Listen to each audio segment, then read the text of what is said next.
सद्गुरुदेव जय पद शरणों श्रेयस रूप चरणों शरणों।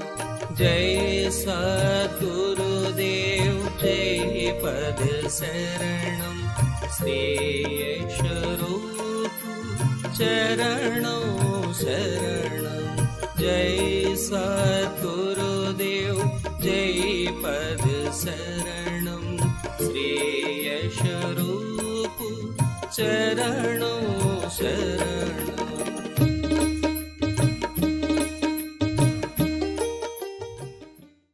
మన ఇష్టదైవం యొక్క పవిత్రమూర్తిని మన హృదయంలో ప్రతిష్ఠాపించుకున్న తర్వాత ధ్యానం చేస్తుంటే కాసేపటికి ఆ ధ్యానం వేరే వైపుకి వెళ్ళిపోతుంది, వేరే ఆలోచన వస్తుంది. అప్పుడు మన ఆత్మ మనకు చెప్తుంది వెళ్ళిపోయింది వేరే చోట. కానీ అప్పుడు తిరిగి ప్రేమతో మరలా మీ ఇష్టదైవాన్ని ప్రేమతో మరలా ధ్యానం చేయండి. మనసుతో ఎప్పుడూ గొడవ పెట్టుకోకూడదు. ప్రేమతో మనసుని తిరిగి మీ ఇష్టదైవం వైపు లగ్నం చేయండి. ఈ విధంగా చేస్తూ పోతూ ఉంటే చాలా ఆనందమయ అవస్థ కలుగుతుంది. మీరు తిరిగి ధ్యానం చక్కగా కుదురుతుంది. తిరిగి మీరు చేతన అవస్థలోకి వచ్చేసరికి ఏ ధ్యానావస్థలో ఉన్నారో అదే అవస్థ కొనసాగుతూ ఉంటుంది.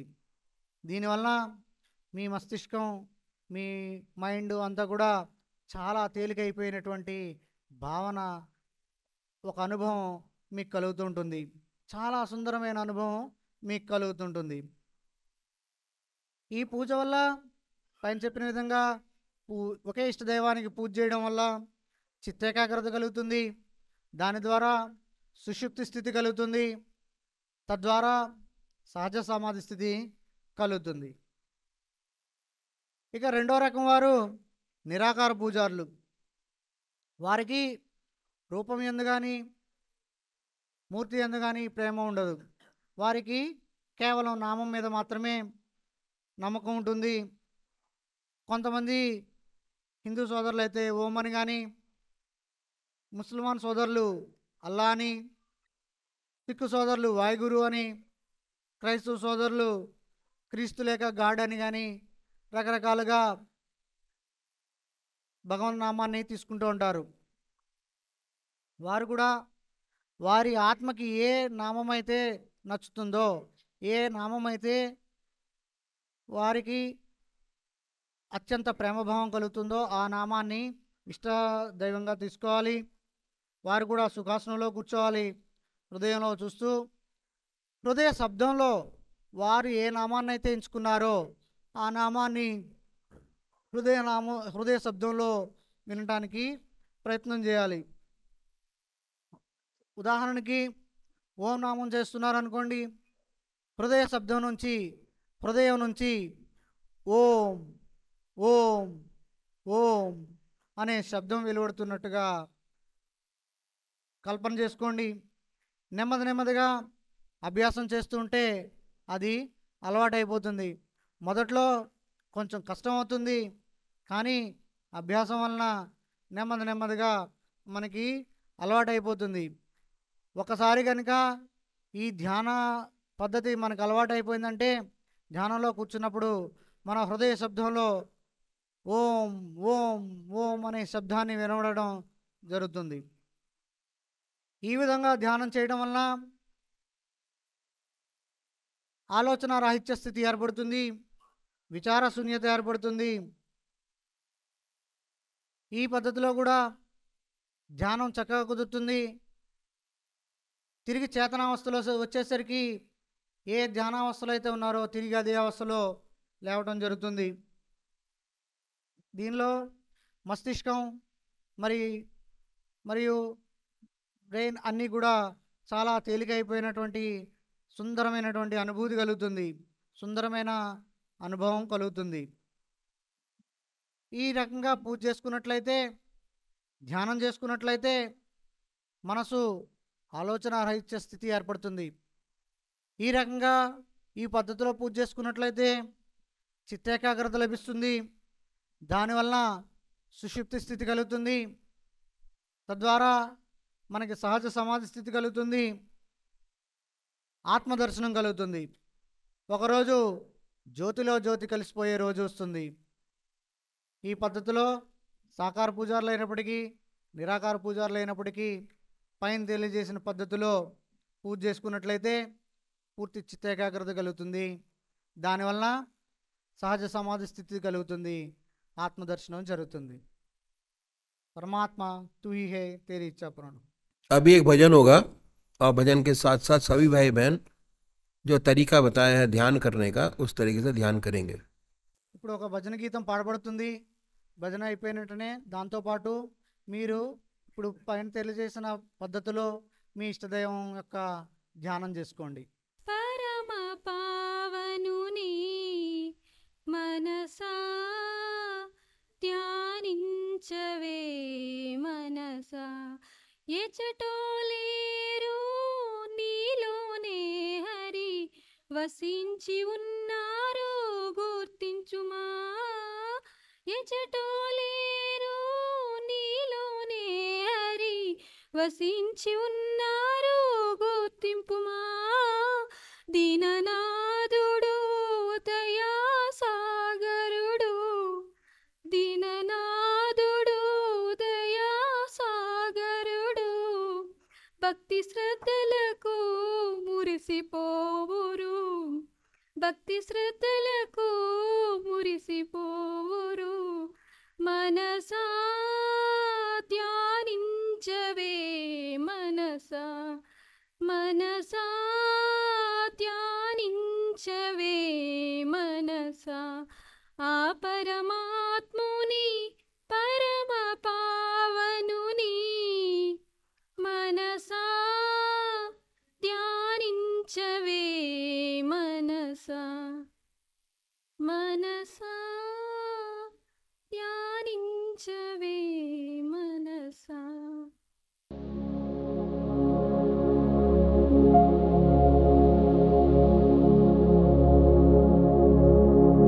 जय सद्गुरुदेव जय पद शरणं श्रेयस रूप चरणं शरणं.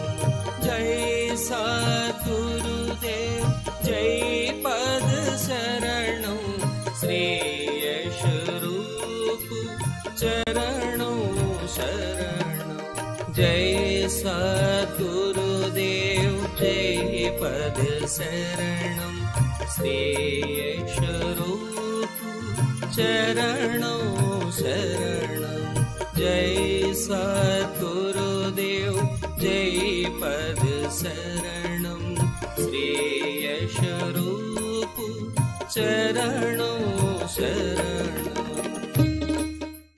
पूज्य माता और बंधुओं, अब एक भजन होगा और भजन के साथ साथ सभी भाई बहन अपने अपने इष्ट का ध्यान करेंगे जिनको मानते हैं। हमारा रास्ता ध्यान योग का रास्ता है, ध्यान योग अष्टांग योग। और शुरू करने के लिए ध्यान योग, ध्यान अपने रूटीन में जोड़ना। कैसे जोड़ेंगे डिटेल में वो आज और कल बहुत डिटेल में बताया जाएगा। तो जो भाई आज आए हैं वो अगर पूरा प्रोग्राम अटेंड करेंगे तो उनको बहुत लाभ होगा, फायदा होगा। शुरुआत करते हैं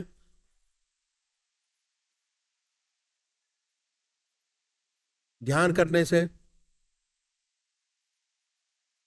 और उसके लिए दो चीज बहुत जरूरी है। अपनी आत्मा से पूछिए कि परमात्मा की कौन सी मूर्त, कौन सी सूरत, कौन सी शक्ल आपको सबसे ज्यादा अच्छी लगती है। कौन सा नाम आपको, आपकी आत्मा को सबसे ज्यादा अच्छा लगता है। दो काम, पहले परमात्मा की सूरत, मूर्त, मूर्ति चुनिए अपने आप। अपनी आत्मा से पूछिए कि परमात्मा की कौन सी मूर्त आपको सबसे ज्यादा अच्छी लगती है। डिसाइड कीजिए। उसके बाद उसको बदलेंगे नहीं। ऐसा नहीं कि आज आप राम की पूजा करें, कल कृष्ण की, परसों माँ की। एक इष्ट चुनना बहुत जरूरी है, तभी आपको ध्यान और आनंद की स्थिति प्राप्त होगी। इष्ट एक, नाम एक, स्वरूप एक। उसके बाद पूजा के स्थान पर जाएं, अपने मंदिर में उस मूर्त को लगा लीजिए बड़े प्यार से। सुख आसन से बैठे, या जो आसन आपको सबसे ज्यादा अच्छा और आरामदेह लगता है उस पर विराजिए। धूप दीप जलाएं। उसके बाद ये महसूस कीजिए, बाई थॉट ख्याल कीजिए कि हमारा इष्ट सह शरीर हमारे सामने विद्यमान है। अपने सामने उस मूर्त को बनाए ख्याल से, और जब मूर्त स्पष्ट हो जाए उसको अपने हृदय में उतारिए बड़े प्यार से। उसको निहारिए, और इस तरीके से उस काम को करना है कि जब तक आप पूजा में हैं, मेडिटेशन कर रहे हैं, तब तक ना कोई दूसरा विचार आए, ना ख्याल। पर होता क्या है कि जैसे ही हम पूजा की विधि को अपनाते हैं, ध्यान में बैठते हैं, ऐसे ऐसे विचार हमारे सामने आएंगे मन के अंदर, जो आपने कभी सोचे भी नहीं होंगे। उन विचारों को हटाएं, दबाएं नहीं, हटाएं, और फिर अपने इष्ट की याद में लगिए, फिर हटाइए, फिर अपने इष्ट की याद में लगिए।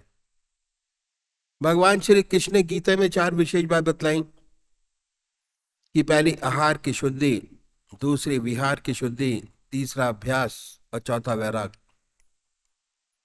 ये अभ्यास जो हमको करना है, और जैसे ही दूसरा विचार आएगा उन विचारों को हटाएं, फिर अपने इष्ट की याद में लगिए, फिर हटाइए, फिर अपने इष्ट की याद में लगिए। जैसे एक पेंटर, अगर उसको कहा जाए कि शिव की मूर्त अपने सामने बनाइए, बड़े प्यार से शिव भगवान की मूर्त अपने मन के अंदर बना लेगा, और जहां उसको बनाना होगा वहां बना के रख देगा। इसी प्रकार आप भी अपने इष्ट की मूर्त अपने सामने बनाए। दिल की हर धड़कन पर जो नाम, जो मंत्र आपका है, उसको उच्चारित होते सुने, और जब तक सुनाई ना दे तब तक बड़े प्यार से जिह्वा से उस नाम को ले सकते हैं। ओम नमो शिवाय। जो आपका मंत्र है उसको बड़े प्यार से हृदय की हर धड़कन से ले सकते हैं। ओम नमो शिवाय, ओम नमो शिवाय।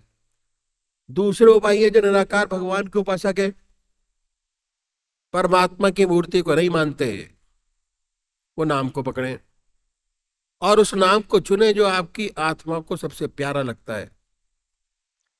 कोई ना कोई नाम से तो याद करते ही होंगे। हिंदू भाई ओम, मुस्लिम भाई अल्लाह, सिख भाई वाहगुरु, क्रिश्चियन भाई क्राइस्ट गॉड। जो आपकी आत्मा को नाम सबसे ज्यादा अच्छा लगता है, रह रह के आपकी जुबान पर आता है, उसको चुनिए।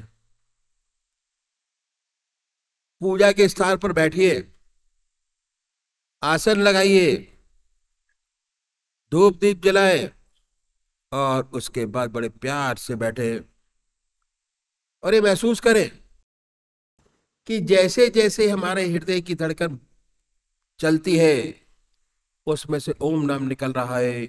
हृदय ओम ओम कह रहा है, जबान नहीं कह रही।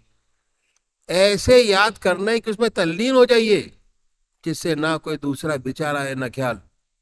तो अभी एक भजन होगा, और भजन के साथ साथ सभी भाई बहन अपने अपने इष्ट का ध्यान करेंगे। అంటే క్లుప్తంగా మనది అఖిల భారతీయ సంతమత్ సత్సంగ్ సంస్థ. దీనిలో ధ్యాన యోగం మరియు అష్టాంగ యోగం రెండు తెలియజేయడం జరుగుతుంది. ముందుగా ఈ పద్ధతిలో ఈ విధానంలో ధ్యానం ఎలా మొదలు పెట్టాలి, ఎలా స్టార్ట్ చేయాలి అంటే పూజ గురుదేవులు ఏం తెలియజేస్తున్నారంటే రొటీన్గా ఇప్పటివరకు మనం ఏమైతే చేస్తుంటామో అవన్నీ చేస్తూ ఉంటూ ఈ ధ్యానాన్ని ఎలా చేయాలో తెలియజేస్తారు. ఈరోజు రేపు కూడా ఇక్కడ కార్యక్రమం జరుగుతుంది. పూజ గురుదేవులు ఈరోజు మరియు రేపు జరిగే కార్యక్రమంలో పూర్తి డీటెయిల్గా ధ్యానం ఎలా చేయాలి, ఈ విధానం ఏమిటి, 24 గంటలు పరమాత్మ స్మరణలో ఏ విధంగా ఉండాలి అనేది పూజ గురుదేవులు ఈరోజు రేపు జరగబోయే కార్యక్రమంలో పూర్తి డీటెయిల్గా చెప్పడం జరుగుతుంది. అయితే ఇప్పుడు మనం పూజ ఏ విధంగా మొదలు పెట్టాలి అనేది చూసినట్లయితే పూజ మొదలు పెట్టడానికి 2 విషయాలు ముందు తప్పనిసరి. ఒకటి ఇష్టదైవాన్ని ఎన్నుకోవడం. మీ ఆత్మను అడగండి, మీకు ఏ మూర్తి ఎందైతే, ఏ రూపం ఎందైతే ఉన్నతమైన భావం కలుగుతుందో, ప్రేమ కలుగుతుందో, ఇష్టం ఉంటుందో ఆ మూర్తిని మీ ఇష్టదైవంగా ఎంచుకోండి. ఆ మూర్తికే పూజ చేయండి. ఇక్కడ ఈ మూర్తిని ఎన్నుకునే విధానంలో మీ ఆత్మే మీ గురువు. మీరు ఎవరిని అడగవలసిన అవసరం లేదు.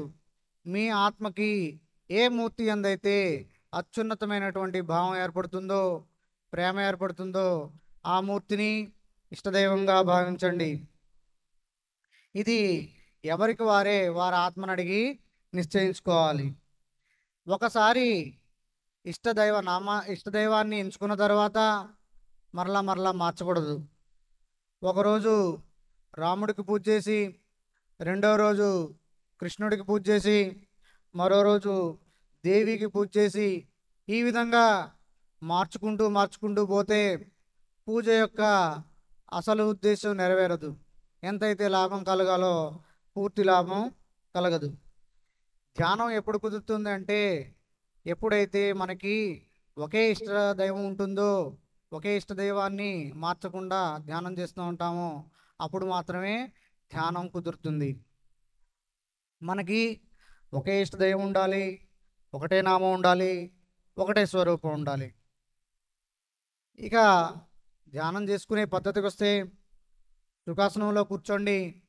ఏ ఆసనంలో అయితే మీరు వీలుగా కూర్చోగలుగుతారో, సుఖంగా కూర్చోగలుగుతారో ఆ ఆసనంలో కూర్చోండి. ధూపదీపం వెలిగించుకోండి. మీ ముందు మీ ఇష్టదైవం సశరీరంతో విరాజమానులై ఉన్నట్టు కల్పన చేసుకోండి. బై థాట్ అంటే కల్పన ద్వారా మీ ఇష్టదైవం మీ ముందు సశరీరంతో వచ్చి విరాజమానులై ఉన్నట్టు కల్పన చేసుకోండి. ఎప్పుడైతే మీ ఇష్టదైవం యొక్క రూపం మీ ముందు స్పష్టమవుతుందో ఆ రూపాన్ని మీ హృదయంలో స్థాపితం చేసుకోండి. ఆ రూపాన్ని ఆ ఇష్టదైవ రూపాన్ని మీ హృదయంలో ప్రతిష్ఠించుకోండి. అది కూడా చాలా ప్రేమతో.